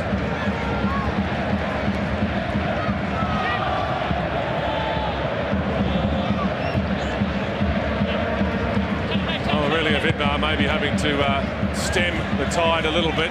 It's going to be around 10 minutes for Robbie Cornthwaite to replace a very weary Sash Ognenovski. There's some fresh legs in that central defence for Adelaide. They've been well beaten tonight, it must be said. Sarkis. Cassio. What's he got in the locker? Jamison. They attacked the ball. Alamal didn't.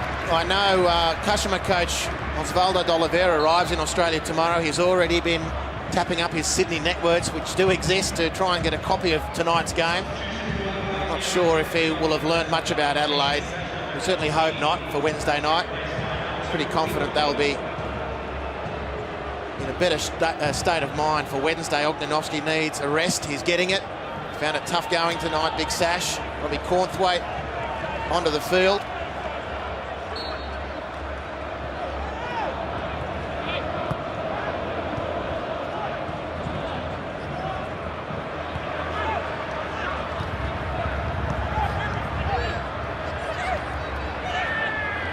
Here's Reid.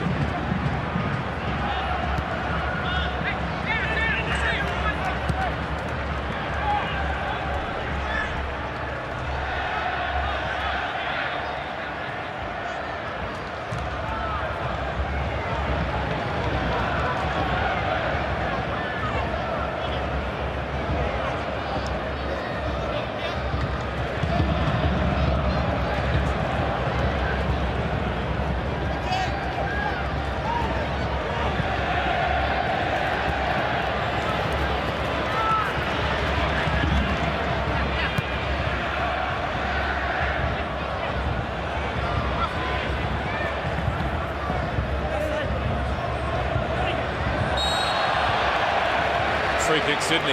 Brosk still working hard.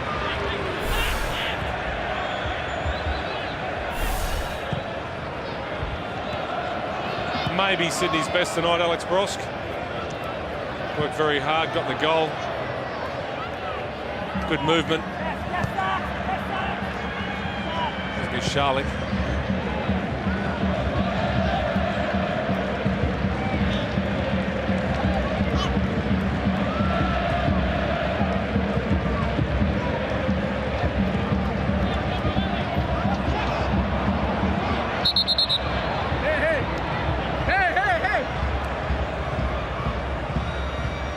There's Giraldi on a short-term deal for Sydney FC, of course, a former Adelaide United player. Got a bit of football this winter with Wollongong FC, who won the New South Wales Grand Final. The Wolves, famous club in the old NSL, of course. Plenty of ex-Wollongong Wolves players involved in the A-League. A couple of them on show tonight.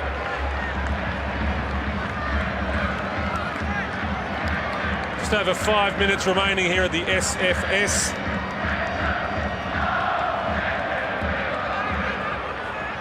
No doubt where the points are going to end up. They're staying here in Sydney. Brendan Santalab producing maybe the best goal of the night. There have been some pretty good ones. McFlynn and Brosk as well.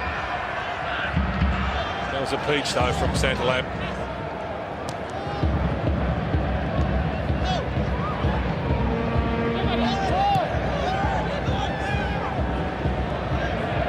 Well, John Cosmina's quote yesterday was, "I want more of my players to have a lash," and I think they've taken him at his word. Good run here from Cassio. Cristiano. Why did he take the second touch?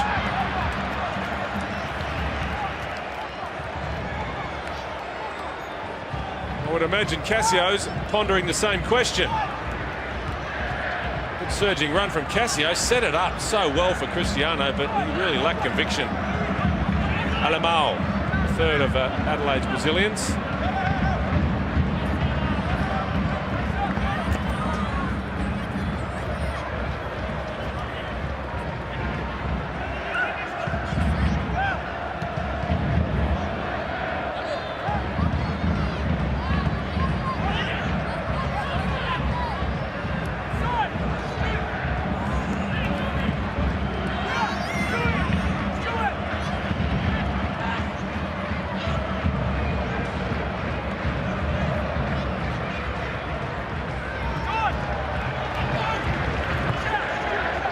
Middleby looking for Corica. Here's Reed. Cristiano. Jamison trying to clip it through for Eunice. Shannon Cole.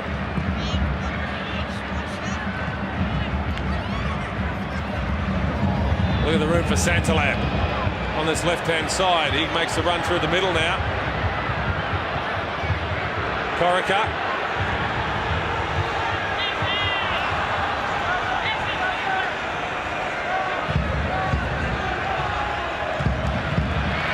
Middleby.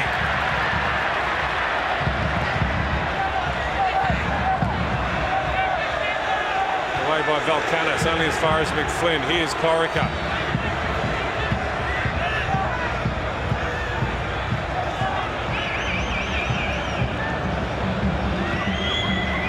Santalab.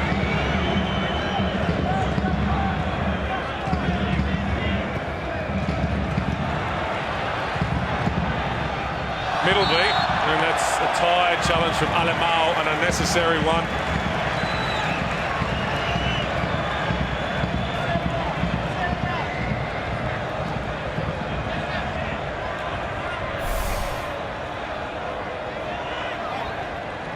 Maybe some frustration there from the Brazilian.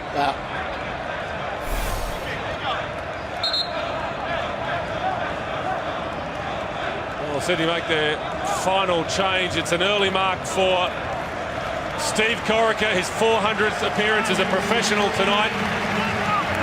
Started way back in 1992. Didn't have a great influence on this game, but they love him to bits here at the SFS.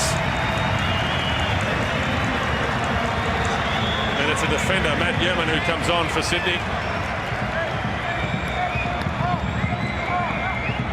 And congratulations all round for Corica. Cole's free kick doesn't clear the first man.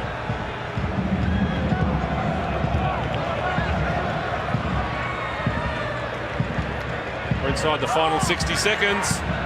There'll be some stoppage time. Here's Cole. Gets rid of two. Couldn't get his foot around the ball enough. Shannon Cole.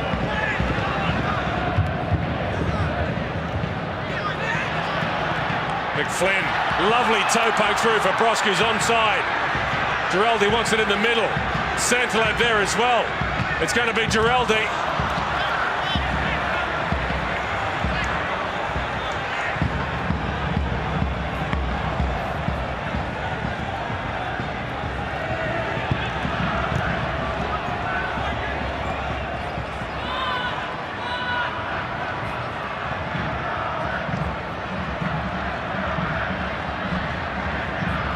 Three extra minutes at the end of this match.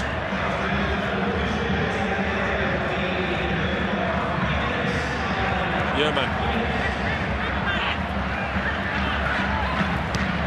We talked about the depth in Adelaide's squad going into the game, Mike. Frustrating thing for Aurelio Vidmar, apart from the fact that the 3 points are gone. It's back-to-back A-League losses now against two of the title favourites, Melbourne and Sydney. But when the depth was tested, a lot of the young guys didn't aim up. Vidmar will be very frustrated by that. With everything that's going on, it's an enormous opportunity for some players to stake a claim, and they've not taken that chance. Just wonder how much the Youth League will change that, though. These players, of course, are very rusty. Not a lot of them have had a lot of football. That will change once the Youth League kicks off. They'll get some match practice. Might help. Certainly, there's plenty of Adelaide players who've looked short of a gallop in this match.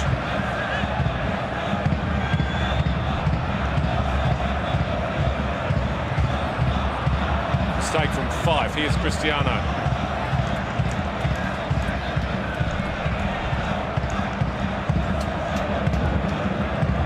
Now Brosk continues to work the lines. Alex Brosk slips it in for McFlynn. Needed to cut it back. Giraldi was completely unmarked on the edge of that 6-yard box. Well, needed to cut it back. Alex Brosk will play the ball earlier. Terry McFlynn made a barnstorming run from the centre circle. You can see him, he played a little earlier so that he can run onto something. At the end, he only had 2 paces to adjust his angles. I reckon he's been great tonight, McFlynn.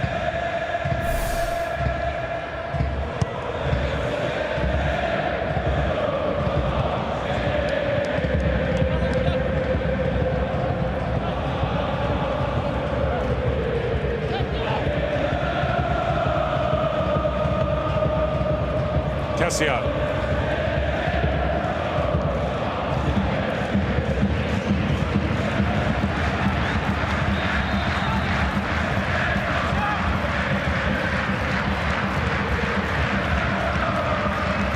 Cassio coming back from an offside position. Well, the final whistle can't come soon enough for Adelaide United. It'll be a mercy killing when it does. Out on their feet, their heads are down. They were almost beaten before a ball was kicked tonight psychologically. That's the way it seems after 92.5 minutes of play. Not a great deal of self-belief. Aurelio Vidmar might have suspected the worst before he put his team out, and it's come to pass. It's been a roller coaster, hasn't it, for Adelaide in the last 7 days, 8 days.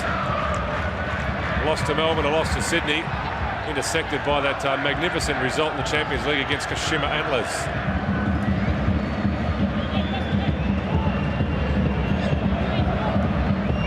Here's Santalab.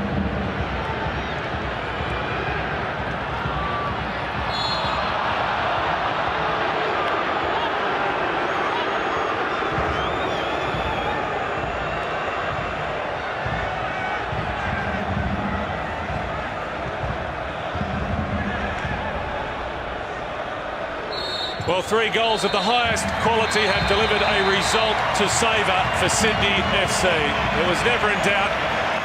Terry McFlynn, Alex Prosk and Brendan Santalab producing wonderful strikes for the home team. Adelaide United in the end comprehensively beaten after their travails in Asia. The full-time score of the SFS, Sydney FC 3, Adelaide United 0. We talked about the quality of the goals. They don't come much better than this. Well, Sydney on their game, Adelaide off their game, and the wedge was driven further, the gap between the two teams with the quality of the goals. Tony Popovic deeply involved in both. So too Alex Brosk set up the first, scored the second, and then super sub Brendan Santalab let fly from 25 metres.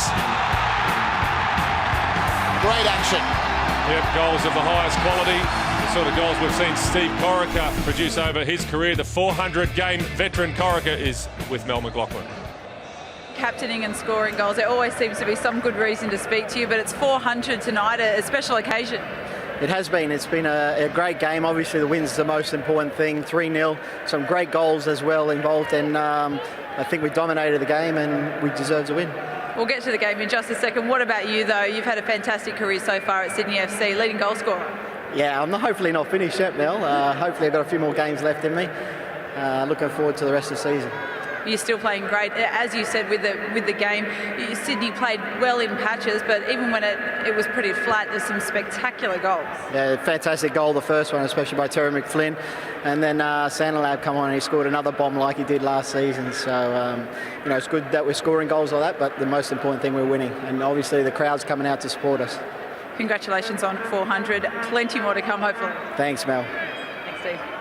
3 great goals for Sydney FC. That's $4,000 in cold hard cash in the Hyundai Goals for Grassroots program, of course, for Cranebrook United. I'll get it right. And don't forget, stay with us straight after this from the Blue Tongue Stadium in Gosford. Another big match. The Mariners hosting Melbourne Victory. That's coming up next on Fox Sports 2. Well, we've seen some great goals tonight. We've seen an important victory for Sydney FC. Adelaide United back in Champions League action on Wednesday. But for now, from me, Mike Cockerell, Andy Harper and the team, it's goodbye.